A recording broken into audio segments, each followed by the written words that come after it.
Всем привет, меня зовут Веруша, и сегодня я буду говорить про разные типажи людей. Вот есть, например, такой человек-ворчун, который вечно всем недоволен, или есть, например, такой человек-милашка, рубаха-парень, который готов вот просто открыться всем и всем угождать. Но за этим кроется не совсем простая история, и в этом видео в том числе я буду говорить, кого лучше опасаться в жизни. И есть такая книга «Игры, в которые играют люди». Это классика по взаимоотношениям между людьми, она поможет понять, как правильно взаимодействовать между людьми, в том числе, кто перед вами, потому что, конечно, мы в обществе все носим определенную маску. Это не значит, что мы какие-то двуличные, просто мы выбираем образ, который комфортен, и транслируем его среди людей. И я в силу своей профессии, я 15 лет близко взаимодействовала с людьми и пришла к выводу, что есть вот определенное количество типажей, там, к примеру, 6, ну так условно.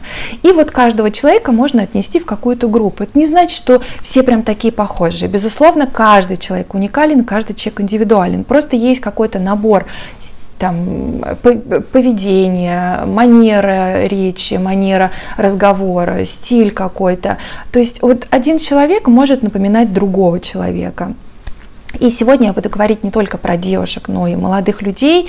Начну я с такого типажа. Вообще, кстати, я читала о том, что личность и характер человека закладывается в детстве до 3-5 лет, и потом, конечно же, уже важную роль играет общество, и важную роль играют, безусловно, родители, которые закладывают в том числе и продолжают закладывать в ребенка какой-то набор качеств. Но если взять, например, совсем юный возраст, молодежь, я себя вспоминаю, я тоже хотела кому-то подражать. И вот в этом возрасте очень четко можно увидеть, что вот молодежь, она стремится на кого-то быть похожим. И мы, в принципе, так тоже устроены, что мы, если нам что-то нравится, какая-то манера общения, или вот заметили, как, например, какое-то слово становится популярным, и все, и среди общества, даже вот по каналу YouTube посмотреть, в комментариях начинать вот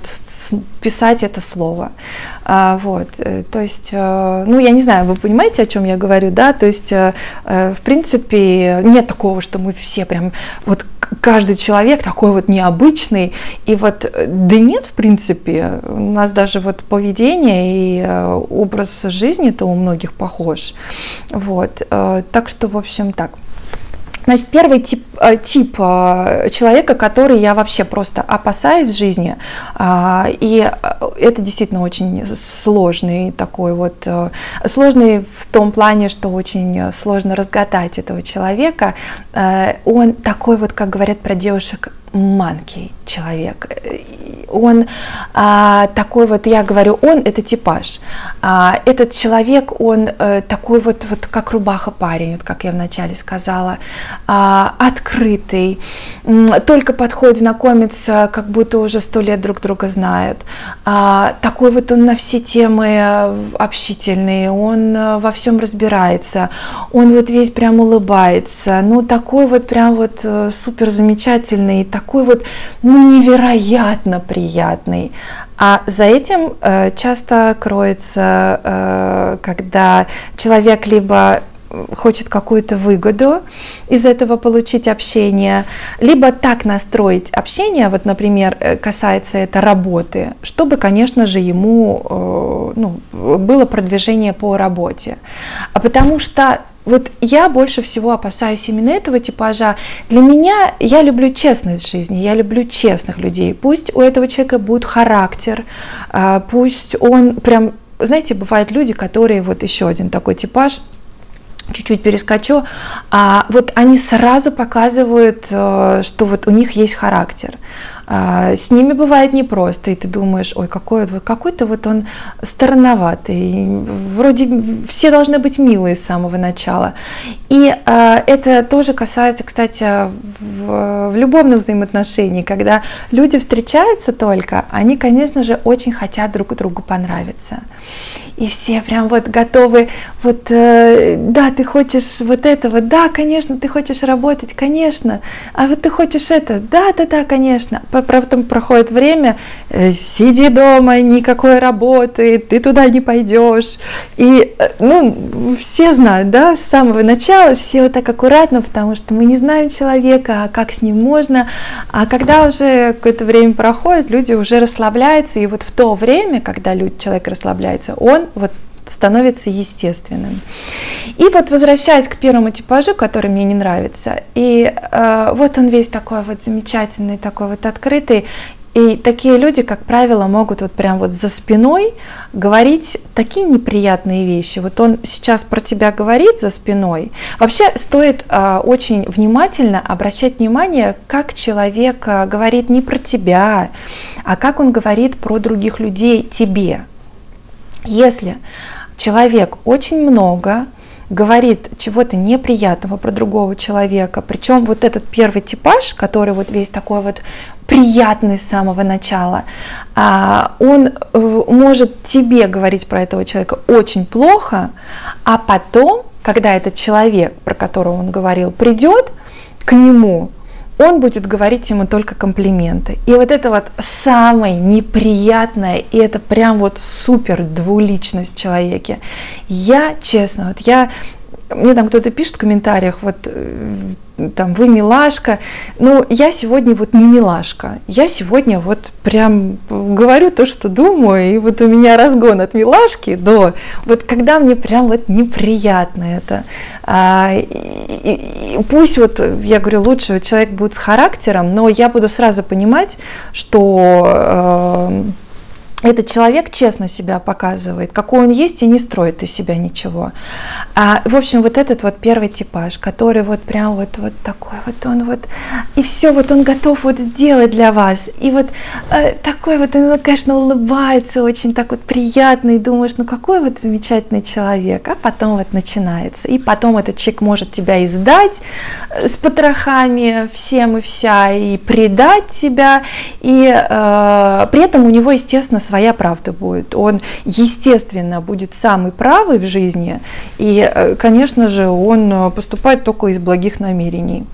Это первый типаж, который вот самый мой нелюбимый. Я начала свой хит-парад вот с самого нелюбимого. Второй типаж – это ворчун, человек, который вечно всем недоволен. Вот ты можешь его долгое время не видеть, да, и когда будешь очень рад наконец-таки встретиться, он тебе вот вывалит просто все, что вот у него накопилось, все плохое, правительство плохое, то плохое, жизнь вообще вот не удалась, и все, в общем, все очень плохо. Вот. И такого человека, его, вот, кажется, из этой ямы вообще не вытащишь. Он сам куда-то очень глубоко зарылся в эту яму, и все. И там вот постучать и сказать тук-тук, все будет хорошо, не переживай. Это невозможно. Человек ушел глубоко в себя, вернется не скоро. И вот такой типаж человека, конечно же, ему все не нравится на работе, ему не нравится его работа, ему не нравятся другие люди. Я пришла к выводу такому, и он, в принципе, мне что-то подсказывает, что он может быть верным, когда человек счастлив, и когда у человека все хорошо в жизни, он не агрессирует в обществе, он не агрессирует на другого человека, он не хочет сделать ему больно, неприятно, он не будет говорить какие-то гадости про другого человека, он будет просто наслаждаться своей жизнью и будет даже думать о том, как улучшить жизнь другого человека, как порадовать другого человека. И вот есть такая категория людей, которые понимают это и очень спокойно, это, наверное, уже, может быть, на уровне какого-то буддизма, когда вот ты спокойно относишься к таким проявлениям в свою сторону. когда человек тебя вот нарочно хочет задеть как-то, вот, не потому что он, может быть, действительно хочет задеть, а потому что у него внутри вот этот комок недовольства сидит, и он вот таким образом, как маленький львенок, который вот он рычит, потому что у него внутри вот это вот сидит рычание. И если бы вот этого человека перенастроили, взяли на кнопку бы нажали на радость, и он бы уже не рычал и успокоился, бегал бы себе там, радовался жизни, и все было бы хорошо. И вот такой вот ворчун. И это касается молодых людей. Бывают вот парни, которые вот, или мужчины, которые, ну вот всем они недовольны. У них все сложно. Они очень сложные на подъем. Они какое-то их попросишь что-то сделать, они скажут: да это невозможно, да ты хоть сама-то думала, что это не получится. В итоге, когда что-то начинаешь там сама там забивать молоточком, что-то там начинает выстраиваться, и человек уже видит, что да все возможно на самом деле, просто ты для тебя все сложно, и ты ничего не хочешь делать. Такой ворчун по жизни, тоже не хочется с такими людьми общаться, потому что наша жизнь короткая, нужно радоваться жизни, и нужно общаться с людьми, которым вам комфортно. Чего каждый раз напрягаться? Оставьте в покое вы этого человека, тогда ворчуна, и общайтесь с другими людьми. В жизни миллиарды людей, с которыми можно общаться. Я лично не выбираю человека ворчуна, и пусть ворчун сам себе там ворчит, он мне напоминает из Белоснежки мультика, вот, который там ходил такой вот весь вот, ворчал и все.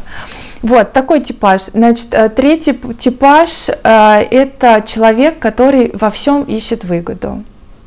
Это тоже можно отнести к первому типажу, но здесь прям очень четко. То есть, если первый типаж будет общаться с вами очень мило, со всеми, открыто, так на первый взгляд, то третий типаж, он даже не будет начинать общаться. Он просто во всем ищет выгоду. И если он понимает изначально этот типаж, что от вас ничего нельзя получить, то он даже и не будет начинать с вами общение. Вот это тоже такой не очень приятный момент, потому что вот это сразу какая-то такая иерархия в этом чувствуется, как будто вот человек, вот он выше другого человека. И по факту не всегда мне лично самой даже вот хочется начинать общение с такими людьми, потому что это очень четко прослеживается. Вот, например, вот есть такие парни или мужчины, которые вот они такие типа бизнесмены, хотя, конечно, они еще ни разу не бизнесмены, но они из себя строят бизнесменов. И вот они начитались где-то умных книжек, что нужно общаться вот с людьми, которые типа вот могут тоже приносить пользу тебе, вот как это эффективное взаимодействие. Вот типа неэффективный человек, вот на него не нужно свою энергию и время тратить, только на эффективных.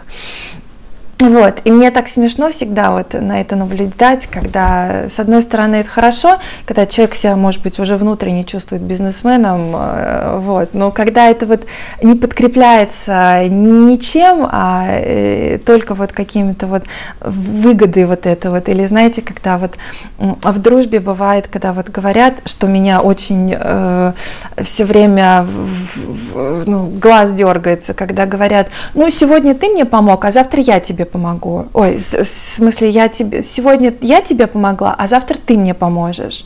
Вот. И я все время думаю, а если просто помочь? Почему нужно обязательно на это что-то, какое-то еще действие? Вот. И вот да, вот такой вот типаж очень такой вот интересный. Есть типаж, который мне очень нравится, я не могу не сказать сегодня и про хороший типаж. Это вот люди, которые беспроблемные и которые действительно от души хотят просто приятно общаться. Вот такие, знаете, люди-живчики. Вот такой типаж, который вот я, наверное, не так часто встречаю, а хотелось бы вот именно такой типаж встречать, который вот они такие открытые, они как вот от них тепло идет. Они, мне кажется, могут обогреть, как котел, огромное количество людей, и они собирают таких людей вокруг. Это вот такие вот, если это в возрасте, это такие живчики люди. Если это вот, часто такое бывает, кстати, вот девушки, например, ну, может быть, где-то в весе, но они вот такие вот притягательные в своей вот этой вот простоте. А вот бывают тоже типажи, вот, когда человек просто вот он простой. Вот как говорят, там эта поговорка, простой как 3 копейки, типа вот простота хуже воровства, да, есть такая поговорка, но это не этот случай. Бывает простота, но настолько вот она в человеке вот такая вот, ну какая-то совсем такая, как цыганская, я извиняюсь, вот, когда человек уже переходит какие-то границы. А эта простота в том плане, что человек из себя ничего не строит. Вот он такой, какой он есть. И приятно всегда вот именно это, когда ты хочешь, когда ты видишь, что человек абсолютно искренен и настоящий, без лжи, без какой-то вот, без какой-то выгоды, да, и вот это все. И вот я вот очень люблю. У меня вот в фитнесе там парочка такая есть, куда я хожу, и вот там вот такой вот мужчина, вот он живчик такой, вот у него даже на лице все написано. Вообще у нас же на лице часто бывает и по лицу уже взрослого человека в возрасте можно посмотреть по его морщинам, часто ли человек улыбался, или вот бывает вот опускается вот так вот, выражение такое становится угрюмое очень. Если мы будем много улыбаться, то у нас потом вот такие вот будут морщинки, которые будут показывать, что мы много радовались жизни. Вот. И действительно, если обратить внимание, вот есть лица добрые очень, а есть такие вот, есть вот еще такой типаж, перейду вот с этого моего любимого, вот тоже с не очень приятного. Это типаж девушек, которые вот тоже с набором определенных таких вот, где-то они переняли, по телевизору, в журналах увидели. Это очень пафосное выражение лица, начиная с выражения лица, заканчивая поведением. Вот они все ходят, и они как бы освещают помещение своим присутствием. Мы все должны быть рады, что они сейчас находятся прямо здесь, прямо сейчас вместе с нами. И вот такой типаж, ну, честно, у меня он не вызывает никакой ни агрессии, ни неприятности, ну, как бы вот, он просто неприятный с виду, потому что мне хочется, честно, взять вот так вот зеркало, вот подойти к девушке, дать его и сказать: посмотри на себя со стороны, как ты смотришься. И, ну, это чисто вот только из-за лучших побуждений, потому что это так смотрится смешно, когда вот девушка еще так бровь приподнимает, вот она вся вот такая вот. Сейчас же парни на улице вообще не знакомятся, потому что все вот девушки вот с такими лицами ходят. Снежные королевы, не подходи ко мне, током убьет, и опасная зона, dangerous и так далее. Вот откуда девушки это перенимают? Я даже не знаю, ходила ли я с таким лицом. Одно дело, когда, ну, ты, конечно, не будешь ходить по улице и всем улыбаться, потому что парни и мужчины почему-то думают сразу, что это сигнал к действию, познакомиться. Вот. Но ходить вот прям вот такая вот, хочется сказать: да улыбнись, тебе так идет улыбка. Вообще улыбка идет каждому человеку. Еще не встречала человека, которому не идет улыбка. Вот такой типаж. Есть еще типаж, такие вот девушки, они в очках ходят, они такие типа умные. Вот, но они как бы не типа, они умные, но вот они все такие тоже деловые, вот как какой-то типаж, который я там третий, по-моему, называла, они типа деловые все, и вот у них нет свободного времени ни на что, вот они сидят в компьютере, или у них вот тоже должно быть каждая минута расписана.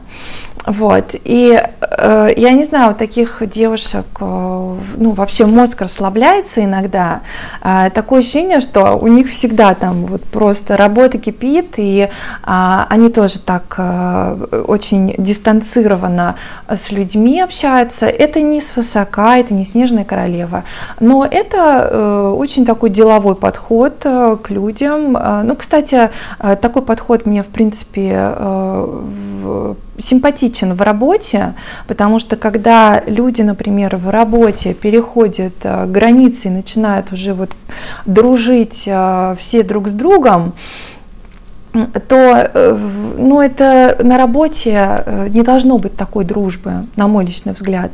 Конечно, мы все не знаем, где мы встретим своего человека, и своего человека встретить на самом деле не так просто в жизни. Если это работа, то окей, но когда это уже в большом коллективе, вот прям все в дружбе, я считаю, что как минимум с начальником должна быть дистанция такая вот хорошая, то есть какое-то должно быть уважение, но тем не менее это не должно быть какое-то такое понебратство.